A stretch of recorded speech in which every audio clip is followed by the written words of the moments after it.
Graça e paz a todos, queridos irmãos. É um prazer estar aqui com vocês nesse momento para falar um pouco da palavra de Deus, para ministrar um pouco sobre esse tempo de incertezas, mas sempre durante os tempos de incertezas. Foram os tempos em que Deus mais agiu. E nós vamos falar agora um pouco sobre Filipenses capítulo 4 e exclusivamente praticamente do verso 4 ao 5. E vamos ler então a carta aos Filipenses, onde o apóstolo Paulo escreveu, estando ele preso ali em Roma. E nós vamos ver um pouco mais o contexto de tudo. E ele escreveu, estando preso, as chamadas epístolas das prisões. Dentre elas está a epístola ou a carta aos Filipenses.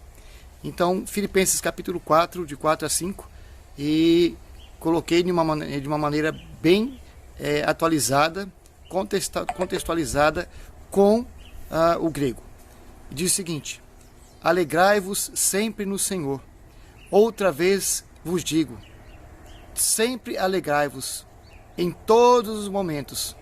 Outra vez, novamente, sejamos animados, vivaz, contente ou de bom ânimo. Em todo tempo vos digo, alegrai-vos. Em todo tempo vos digo, alegrai-vos. Seja feliz, tenha esperança. Seja a vossa amabilidade, o modo com que falais com as outras pessoas, conhecido de todos os homens, porque perto está o Senhor. Se nós formos meditarmos também no contexto histórico, o que o apóstolo Paulo passou, o que ele enfrentou até o ponto de escrever essa carta. O apóstolo Paulo endereçou a carta de Filipenses para a pequena cidade de Filipos, que fica a mais ou menos 170 quilômetros hoje da cidade de Tessalônica, ou Salonique. E essa pequena cidade, na época, era uma cidade de grande influência, era uma cidade que a Via Ignácia passa por ali até hoje. Enfim, todas as pessoas que saíam do Oriente e vinham para o Ocidente, obrigatoriamente tinham que passar por essa pequena cidade chamada Filipos. Uma outra coisa também interessante saber é que pertinho ali de Filipos tinha um porto, e na segunda viagem missionária de Paulo, quando ele fez isso, na sua segunda viagem missionária, quando ele foi para Filipos, ele teve uma visão. Ele estava juntamente com Silas e durante a noite ele teve uma visão de um homem macedônico, chamando ele: passa a Macedônia e ajuda-nos, né? Isso está em Atos 16, verso 9. Então, ali em Troade, que fica pertinho de Filipos, tem um porto. E eles desceram ali naquele porto e foram ali, começaram a andar. A Grécia, esse local onde atualmente é a Grécia, naquela época chamava-se Macedônia, tá? Então, eles foram ali e chegaram até a pequena cidade de Filipos, que era bem pertinho, vizinho mesmo, bem encostadinho de Troade. E ali em Filipos eles encontraram uma senhora chamada Lídia e pregaram o evangelho para Lídia. A Lídia, ela era uma comerciante local, e a cidade de Filipos tem esse nome porque César Augusto teve um filho chamado Filipos. Então ele colocou o nome dessa cidade, que era muito importante, o nome do filho dele. Até hoje essa pequena cidade existe, porém a cidade original foi construída de pedras e teve um grande terremoto lá, nós vamos saber o porquê. E atualmente existe uma cidade feita de tijolos, concreto, com pedras também, mas não é a cidade original onde o apóstolo Paulo conheceu Lídia e falou do evangelho nessa cidade. Bom, o que aconteceu foi que o apóstolo Paulo foi preso. Depois de um tempo estava fazendo um alvoroço santo ali na pequena cidade de Filipos, que na época era uma cidade grande, e ali surgiu a primeira igreja cristã da Europa. Foi plantada ali na cidade de Filipos. Mas por que o apóstolo Paulo foi preso? Ele foi preso porque ele estava pregando o evangelho. A palavra de Deus diz que ele foi chicoteado, ele foi esmurrado, ele juntamente com Silas, eles sofreram essas penas e foram arrastados por toda aquela pequena cidade de Filipos.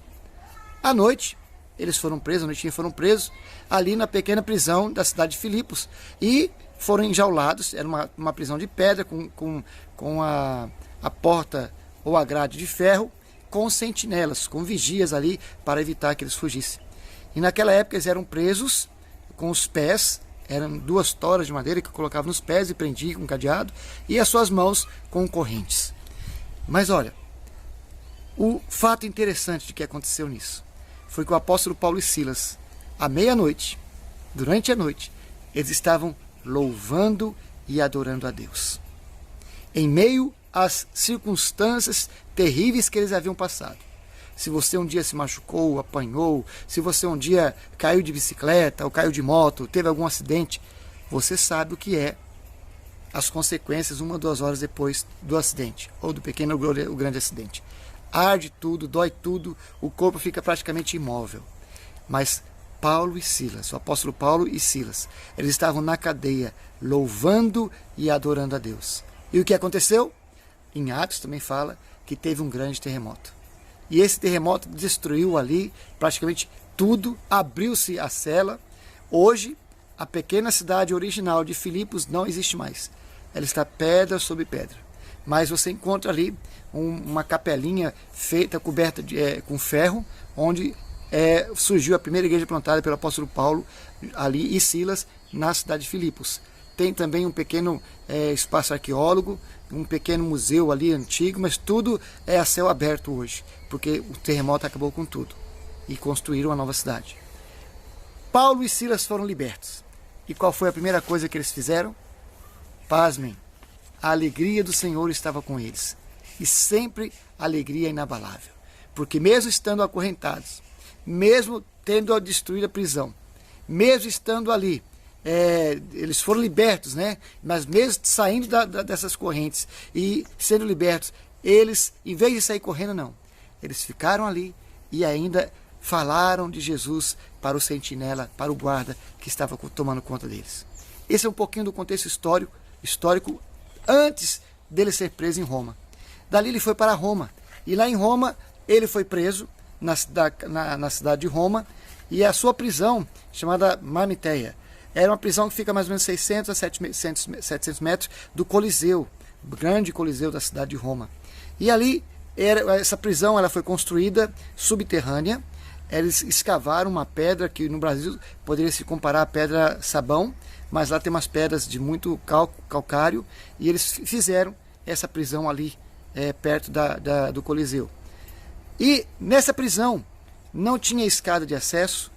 Os presos eram presos de alta periculosidade e eles jogavam os presos de um pequeno buraco a quase 3 metros de altura acima do chão dessa prisão, e eles jogavam a pessoa lá dentro. E ali ia comida, alguma visita assim.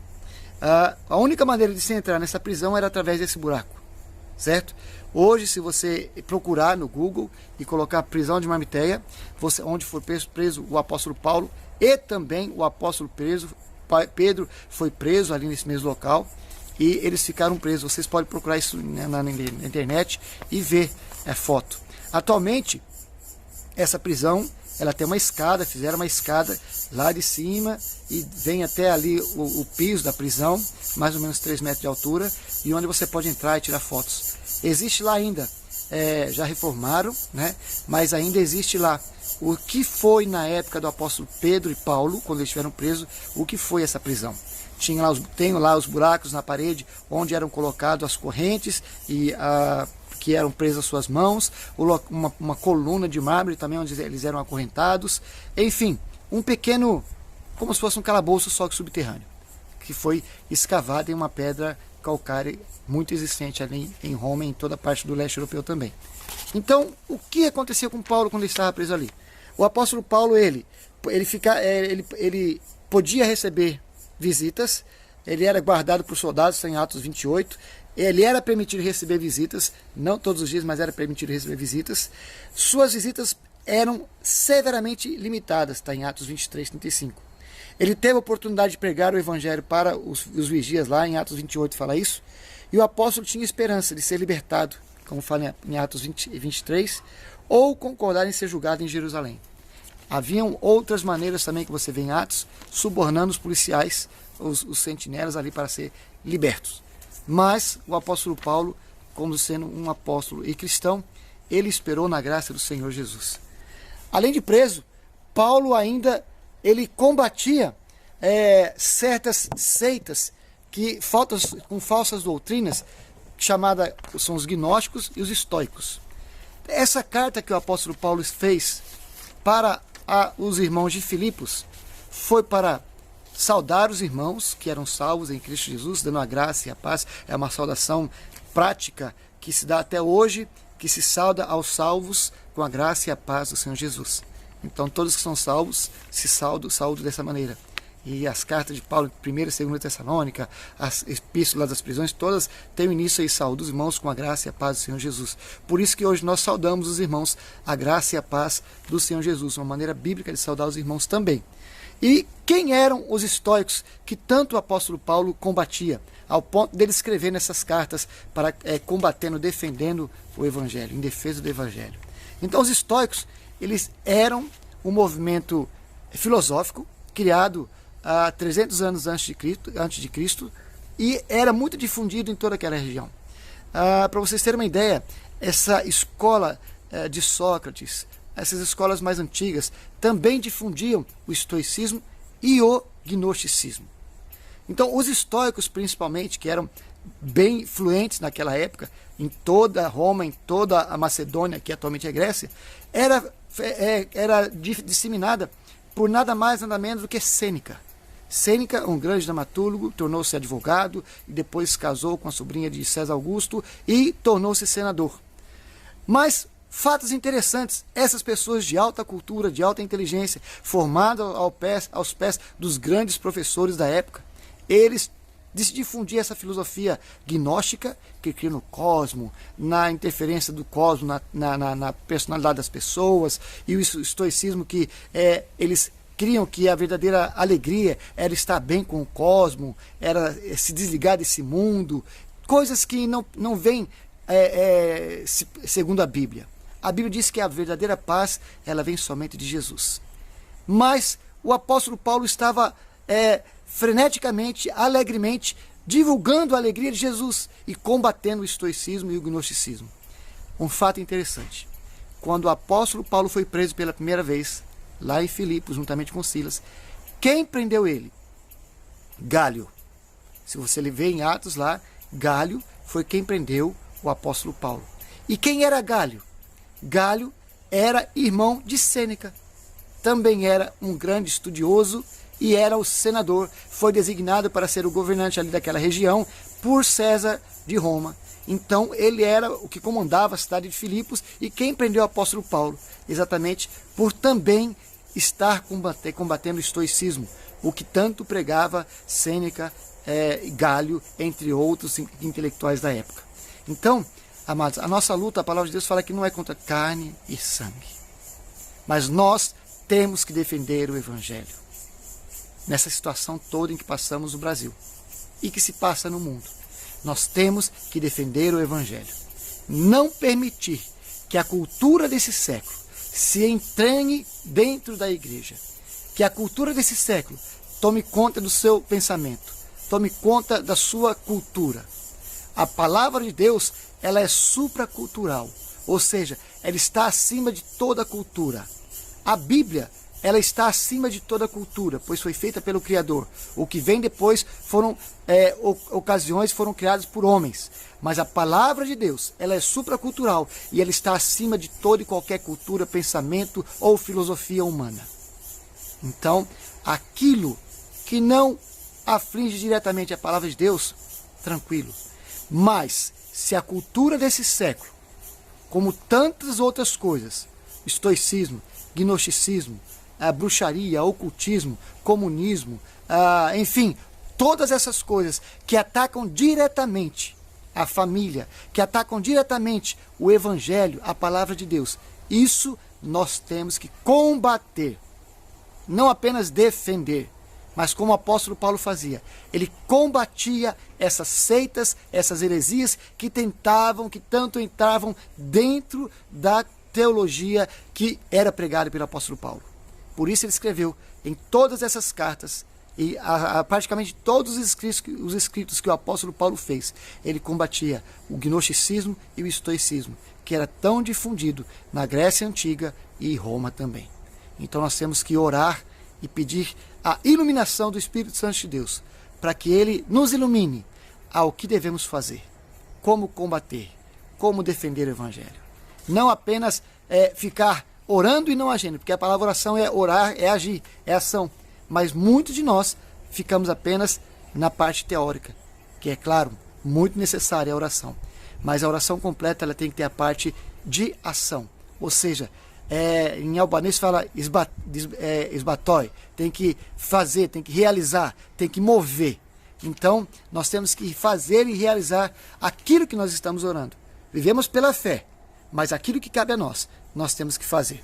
Então, como eu expliquei em lá em Atos 16, de 20 e 24, aconteceu o que aconteceu quando Paulo foi preso, né? Mas o interessante é que depois, quando eles estavam orando, veio o terremoto e tudo. Então, a alegria no ministério apostólico. O apóstolo Paulo, ele tinha uma alegria muito grande, a felicidade inabalável, uma alegria suficiente que vinha de Jesus. E nesse contexto nós podemos encontrar algumas palavras-chave como auxílio. Ou seja, a palavra auxílio, no grego, ela significa animado, vivaz, contente ou de ânimo leve. Epicoreia, epicogeia é a palavra mais correta em grego. Está em Atos 1:9, né? Então, a palavra alegria também está ligada ao auxílio, auxiliar as pessoas. Então, o ministério apostólico do apóstolo Paulo, ele, além de pregar o evangelho, ele trazia a alegria inabalável de Cristo Jesus. A alegria de Cristo, ela independe de circunstâncias externas. A alegria de Cristo, ela não depende daquilo que eu estou vivendo externamente. Mas o Espírito Santo de Deus que veio sobre nós depois de Pentecostes. E quando aceitamos a Jesus, é claro, quando aceitamos Jesus, nós recebemos o Espírito Santo de Deus. Esse Espírito, o Espírito Santo de Deus, ele habita em nós. E aonde está o Espírito de Deus? O que existe? A alegria.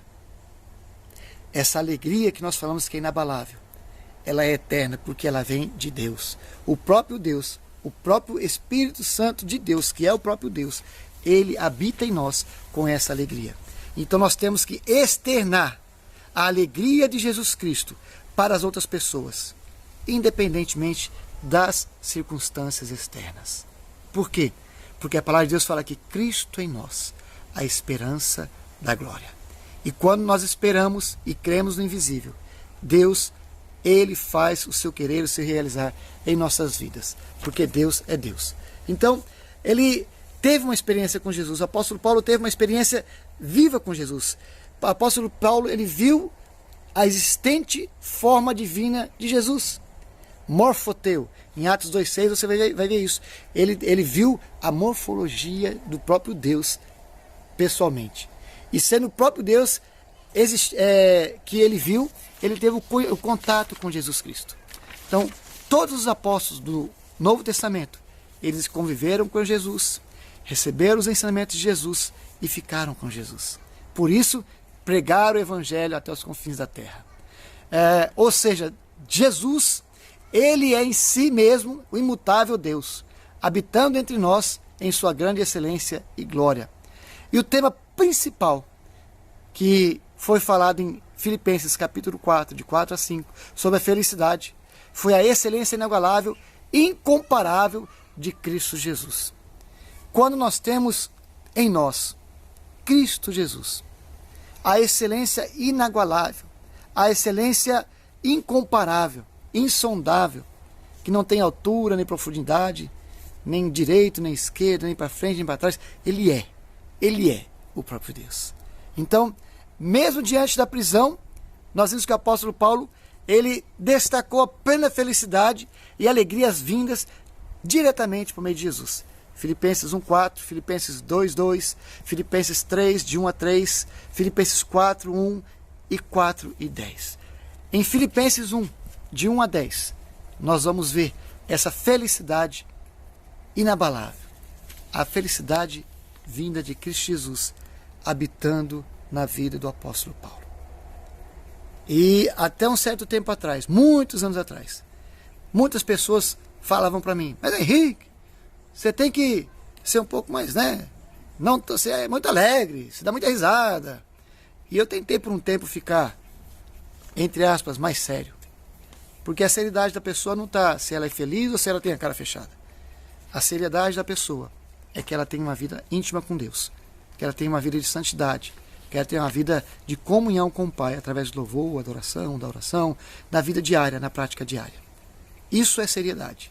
Mas a seriedade com Jesus, ela é externada através da alegria.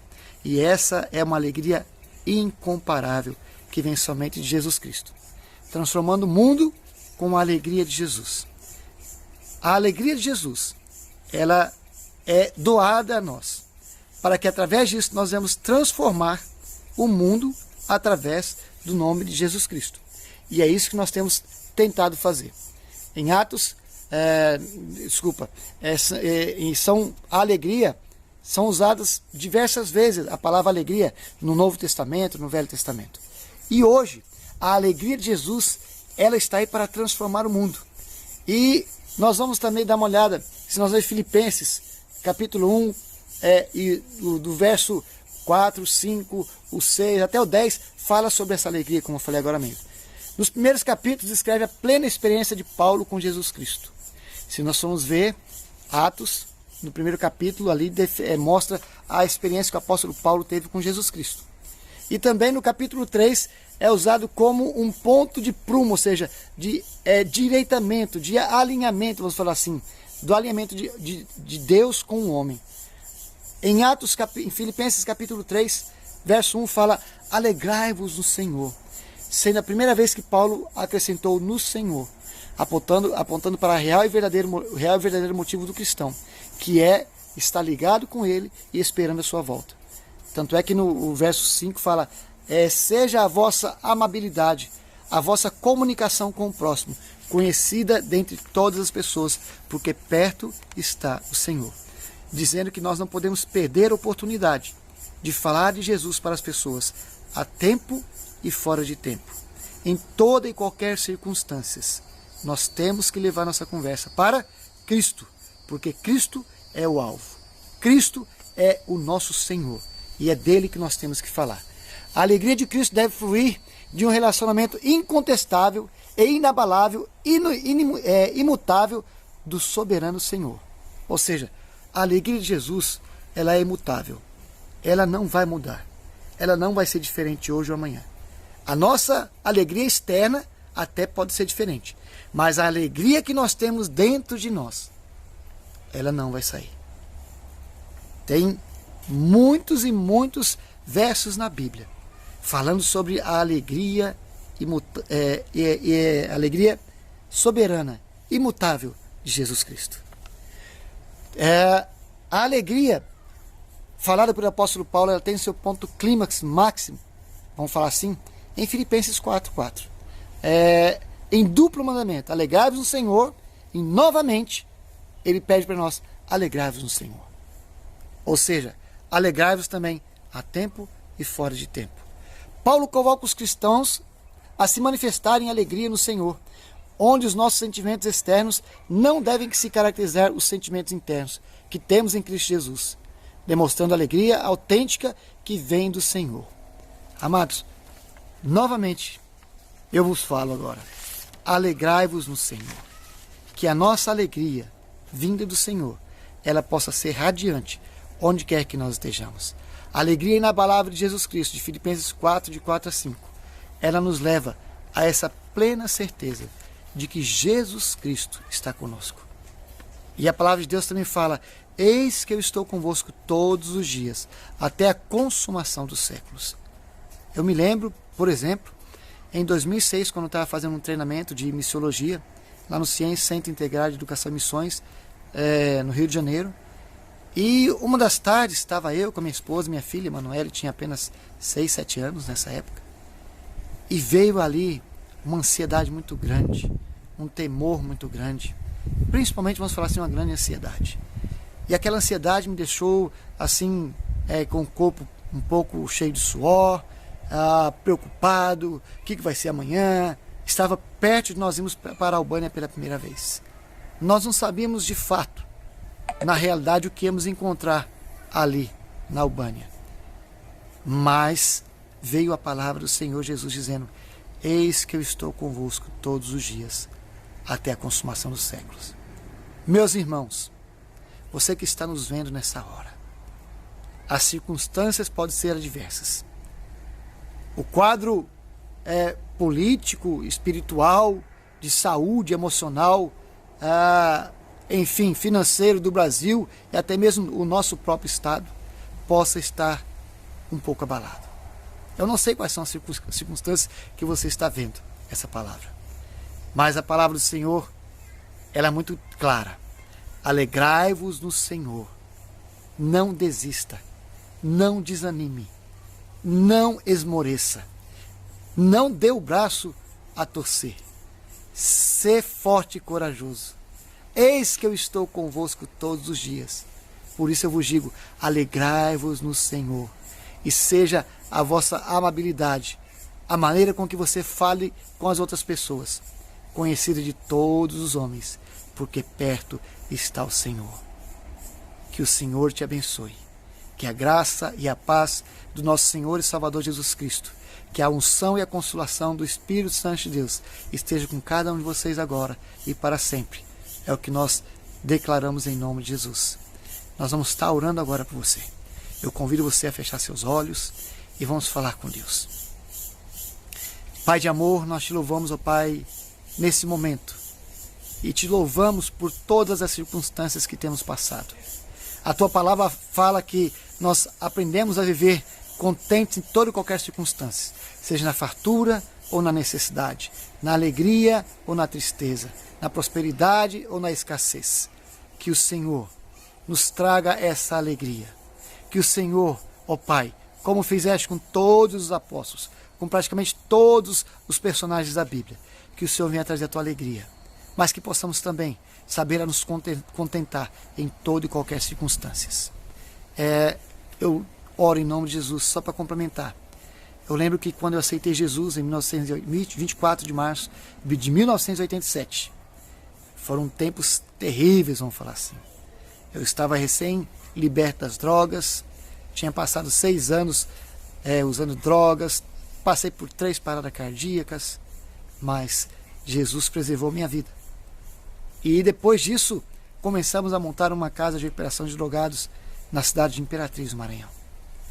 E foram dias difíceis, onde eu pude aprender verdadeiramente a viver contente e feliz em toda e qualquer circunstância.